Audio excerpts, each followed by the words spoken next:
Hey NASCAR fans, Jonathan Mozet here for JM the Sports Forum, jmthesports.org. How is it going? I know this is a little bit late. I said I wasn't sure when I was going to be doing the recap of the Chemical Truck SFP 250. I didn't know whether I was just going to watch the race yesterday and enjoy it, and then watch it again later on this week and do the notes and the recap then, or if I would just do it yesterday. Well, I decided to just do it yesterday during the race. I didn't get a chance to record it though, so I will do that right now. The Cup recap for the STP 400, it is Sunday, so the STP 400 is already over, and that recap has already been recorded but has not been uploaded. I'm going to upload this one, and then I will upload that one. So anyway, basically for the Nationwide Series and the Truck Series, what I'm going to be doing from now on is I'm going to watch the race on TV and take my notes, and I'm also going to do it with RaceBuddy. If you don't know what RaceBuddy is, you can go to NASCAR.com during Camping World Truck Series and Nationwide races. They have this free thing, it's called RaceBuddy. They have, for the trucks, they have all these different cameras set up around the track, and you can, they have 2 in-car cameras that you can follow too, and if you want, you can follow, basically you can pick a driver and follow him throughout the whole race. They only have 2 options for the trucks. The Nationwide Series does have more. I rode with Casey Kane a little bit last week in the Nationwide race at Texas. I rode the whole truck race with Brad Keselowski this weekend, and that was very, very interesting, so there will be some talk about him. But first, let's talk about what happened. Really, not really a whole lot goes on in the race. Jeb Burton on lap 2. Once again, that's Jeb, not Jeff. Jeb would be Jeff's nephew. Jeb Burton would cut down a tire and hit the wall.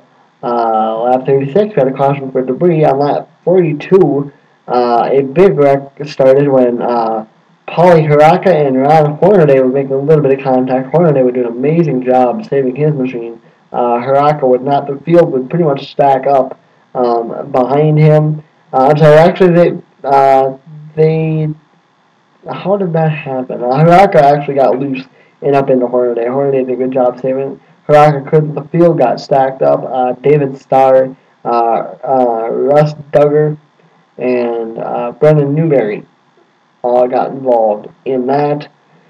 Hard hit for Duggar in that accident too. Lap 56, Max Gresham would get pinched down by the 33 of Cale Gale and would go around and get into the wall. Cale Gale said he had no idea that Gresham was there. 75 laps to go. Jason Leffler would run out of fuel. Now here's the interesting thing. They were still trying to figure out why that was, because with the calculations and everything, they were still 7 laps to the good, and they ran out. They weren't going to run up. They weren't supposed to run up for another 7 laps. Well, Leffler was running up in the top 10 at the time. When he ran out of fuel, he had to limp it around the track. They did not bring up the caution. He limped it around the track, and then when he finally got into the pits, he lost, I believe, 2 laps on that exchange there, and that was when it was 75 laps to go. So really, right there, he basically took himself out of contention. The struggles continue for Jason Leffler in the Kyle Busch Motorsports machine. And then 69 to go, and here's where it's actually going to get interesting. In fact, before I get to this last part, I'll tell you a little bit about Brad Keselowski's day, because this does kind of have to do with him. Brad Keselowski started, I believe, back in around maybe 10th spot, and when you listen to this RaceBuddy, you can ride along with drivers and you hear their total radio, all their radio communication, completely unedited and everything. And they missed the setup completely. They were not good. He was fighting the track and fighting his truck. He was loose, he was tight, he was loose, he was tight, he wasn't fast.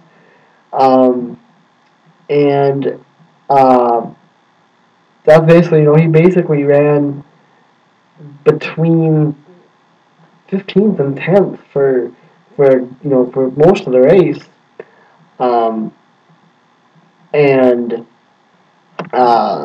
So what ended up happening during green flag pit stops with 69 laps to go, Brad Keselowski, I believe, had short pitted which really helped him here because with 69 laps to go, the caution would fly for debris. There was a lot of cars on pit road, and they all got trapped.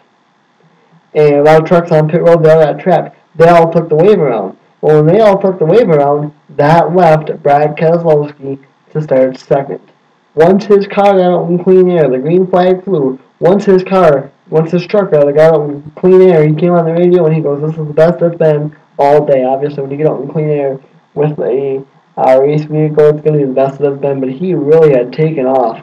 And then James Buescher, who was really the dominant truck in the eventual winner, would get back by him. And just watching what Buescher had, when Buescher got by Keselowski, it was just like Keselowski was at a standstill. Buescher just completely took off, and he was definitely just the dominant truck. Keselowski had a good battle towards the end with Timothy Peters, and James Buescher would go on to get the win. James Buescher, prior to that, had 4 second-place finishes. He got his first career win yesterday, so congratulations to him. Brad Keselowski, interesting here. Keselowski spent a lot of time in the Truck Series. In fact, that's where he got his start. Keselowski is still hunting for his first Truck Series win. He's won the Nationwide Series. He's won the Cup Series. He's never won the Truck Series. It's hard. It's very rare to hear about a driver who worked their way up the ranks like he did, Truck, Nationwide, and Cup, and have wins in the Cup Series, Nationwide Series, and not Truck wins. Very rare to hear, but that's how it is. In this case, so James Buescher, like I said, gets his first career win. Keselowski did finish third. It was very, very interesting. I do recommend RaceBuddy. If you get a chance to check it out, go check it out. RaceBuddy makes you look at racing a whole different way. It's fun to watch. I had a lot of fun watching Casey Kane back at Texas. He was up towards the front most of the day, so you get to see a lot of the battles for the lead.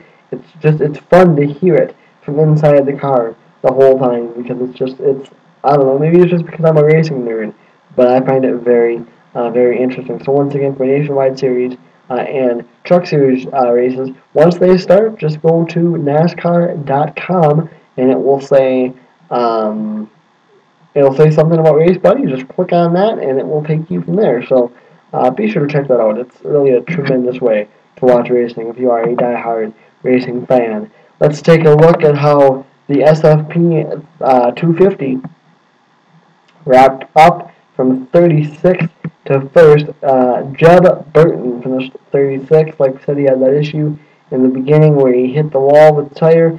Chris Jones, 35th. Ross Chastain, 34th. Russ Duggar, 33rd. 32nd. Brendan Newberry, 31st. David Starr, 30th. Chad McCumbee, 29th. Ryan Sieg, 28th. Norman Benning, 27th. Paulie Haraka, 26th. Chris Cockrum, 25th. Jennifer Joe Cobb, 24th. Johnny Sauter. He was complaining about his truck uncontrollably again. He is never, I don't think I've ever heard him happy in a race vehicle. 23rd, Scott Stenzel. 22nd, Max Gresham. 21st, Brian Silas. 20th, Chris Fontaine. 19th, Jason White. Jason Leffler struggles back to an 18th place finish, 2 laps down. 17th for Tim George Jr., 16th for John Westhelme, 15th for Dakota Armstrong, 14th Joey Coulter, 13th John King, 12th Matt Crafton, 11th Cale Gale, 10th Miguel Paludo, 9th Ty Dillon, another top 10 for him. Parker Kligerman, 8th, Justin Lofton, 7th, Ryan Hornaday, 6th, Todd Bodine, 5th, Nelson Piquet Jr., 4th, Brad Keselowski, 3rd, Timothy Peters, 2nd, James Buescher.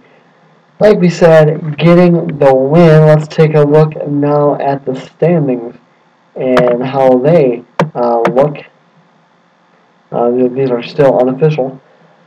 Timothy Peters still has a 4-point lead over James Buescher. Buescher gained 2 spots up to 2nd.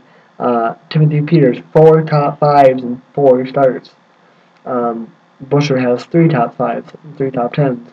In 4 starts. Justin Lofton lost the spot back to 3rd, 11 points back. Ty Dillon lost the spot 4th, 14 points back. Nelson Piquet Jr. gained the spot. He is 5th, 23 back. Parker Kligerman in 6th, lost the spot, 26 back. Ron Hornaday gained 2 spots, 34 points back. 39 points back is John King, your Daytona winner. He holds at 8th. Jason White lost 2 spots, 43 points back. And 10th, Matt Crafton gained a spot, 48 points back. That was Matt Crafton's first top 10 of the season. I'm sorry, he's only got 1 top 10. In fact, I believe that was, I have to go back, I can't know. But so there you go. That's how the top 10 looks for the Chemical Truck Series. And then right outside the top 10, you've got Todd Ryan, who gained 5 spots from the points, 53 points back in 11th. So there you go. That's all I've got to say about the Chemical Truck Series. They're up for a little while now. Next time we see the Truck Series will be, I believe that's All-Star Weekend. In fact, I know it is. All-Star Weekend, May 18th at Charlotte. The North Carolina Education Lottery 200, the NC Education Lottery 200.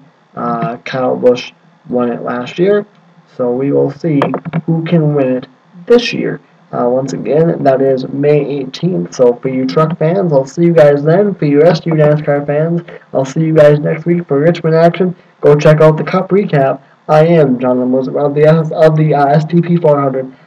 And until next time, I will see you guys later on in the week for the entry lists for Richmond. I am Jonathan Moser from JM Sports Corner and JMSports.org. This has been your SFP 250 recap. I'm out.